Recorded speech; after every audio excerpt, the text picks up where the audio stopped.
মায়ের তো check up ছিল আগের শুক্রবার দিনকে। তো আগের শুক্রবার দিনকে ডাক্তার আসেনি, আমরা যাবো বলে ঠিক করেছিলাম, কিন্তু ডাক্তারবাবু আসবে আজকে, মানে মঙ্গলবার। তো সেই জন্য যাচ্ছি। আমার শরীরটা ভীষণই খারাপ, কিন্তু তার মধ্যেও মার সঙ্গে যাচ্ছি। আর একটা নতুন ড্রেস পরেছি, এটা জুডিওতে গেছিলাম, জুডিও থেকে কিনেছিলাম। তো ভেবেছিলাম পুজোর সময় পরবো, কিন্তু পুজো অবধি আর অপেক্ষা করা হলো না, তার মধ্যেই আমার পড়া হয়ে গেল। তো সাজগোজটা একটু বেশিই হয়ে গেছে। তো যাই, বেরোই এবার। ওলা আসবে 5-10 মিনিট পরে, তারপরে যাবে। 2 দিন আগে আমি পার্লারে গিয়েছিলাম। তো পার্লারে গিয়ে আমি চুলটা কেটেছিলাম। তো চুলটা কাটতে গিয়েছে, চুলটা অনেকটা ছোটো হয়ে গেছে। তো এখন বাঁধলেও হয়, না বাঁধলেও হয়। তো যাই হোক, এখন বেরোবো, ডাক্তারের কাছে যাব, দেখি ডাক্তারবাবু কী বলে না বলে।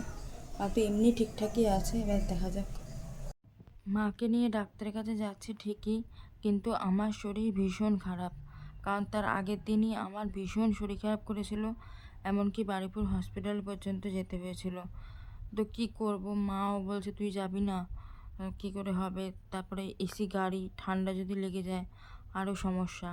আর মা বসে আছে, মা এখন কেমন যেন রেগে যায়। আগে ছবি টবি তুললে খুশি হতো, এখন যখন দেখে ছবি তুলছি বা ভিডিও করছি কেমন রেগে যায়। তো যাই হোক, বয়সের তুলনায় সব কিছুই পাল্টে যায়, এটাই দেখছি। এখন এখন বাচ্চাদের মতো হয়ে গেছে একদম। যাই হোক, আমার শরীরটা একদম ভালো নেই, গায়ে চাদর দিয়েই রীতিমতো গেছি। আর জানি না কেন এই রাস্তাটা, মানে মা ব্রিজে ওঠার আগে আর উঠে নিচে নামার সময় রাস্তাটা আমার এত ভালো লাগে না, প্রত্যেকবার মনে হয় ভিডিও করি।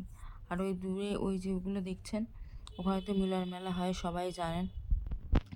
তো মা ব্রিজের মানে শুরু থেকে শেষ অবধি বেশি করে বাইকে গেলে পুরো ভিডিওটা করা যায়। এমনিতে তো খুব একটা ভালো ভিডিও করা যায় না গাড়ির মধ্যে, কিন্তু এমনি বাইকে বা অন্য কোনো রকমভাবে গেলে তখন পুরো ভিডিওটা করা যায়। তো যাই হোক, কাছাকাছি চলেও এসেছি, আর বেশিক্ষণ বাকি নেই। আমাদের বাড়ি থেকে ঠিকঠাক গেলেও 1 ঘন্টা 10 মিনিট মতো লাগে। ওটা তো সোমনাথ পণ্ডিত হসপিটালের উল্টো দিকে, আর প্রথমে যেটা দেখাতাম সেটা পিজি হসপিটালের উল্টো দিকে। তো সোমনাথ পণ্ডিত হসপিটালের উল্টো দিকেরটা একটু ভালো বলে ওটাই দেখায়, না হলে যেটা প্রথম দেখাতাম ওটা বড্ড ছোট। তো যাই হোক, কলকাতা দেখতে দেখতে যাচ্ছি, কারণ আমি জানি হয়তো 1-1.5 মাস পর ডাক্তারবাবু আবার যেতে বলবে। তো গায়ের মধ্যে রীতিমতো চাদর দিয়ে আছি, কারণ আমার খুব ঠান্ডা লেগেছিলো বারুইপুর হসপিটালে। রীতিমতো ভর্তি নিয়ে নিচ্ছিল, শুধু আমি ভর্তি হব না বলে ইঞ্জেকশান নিয়ে চলে এসেছি বাড়িতে। শরীরের অবস্থা এখনও যে ভয়েস ওভার দিচ্ছি, এখনও একদমই ভালো নয়, কিন্তু কি করব, সবই তো করতে হচ্ছে যতটা মানে সম্ভব আর কি। তো যাই হোক, চলে এসেছি বায়োহোমের ওখানে। আর মা এখানে বসে পড়ছে, মাকে বলছে ভেতরে চলো, মা বলছে না আমি এখানে বসি, ডাক্তারবাবু এলে ভেতরে যাব। তারপরে মাকে ধরে বেঁধে ভেতরে নিয়েও গিয়েছিলাম। তো এই যে ভেতরে মা দাঁড়িয়ে আছে। এই ভেতরটা খুব সুন্দর, বসার জায়গা টায়গাগুলো সব সুন্দর। আর একটা যেটা ছিল হলো পিজির উল্টো দিকে, ওটা একদম ছোট, বসার জায়গা নেই, কিছু নেই। তো মায়ের এটা বিলটা কাটিয়ে নিলাম, ডাক্তারের ফিসটা দিয়ে দিলাম। তো এরপর ডাক্তার দেখানো হয়েও গেছে, আর বাইরেটাতে দাঁড়িয়ে রয়েছি। আর এত গরম লাগছে কি বলবো, দম যেন আটকে আসছে। ডাক্তারবাবু তো বললেন সব কিছু নর্মাল আছে, কোনো অসুবিধা নেই, 1 মাস পরে আসবেন। কিছু ওষুধ কমিয়ে দিল, পরে আরও কিছু ওষুধ কমিয়ে দেবে।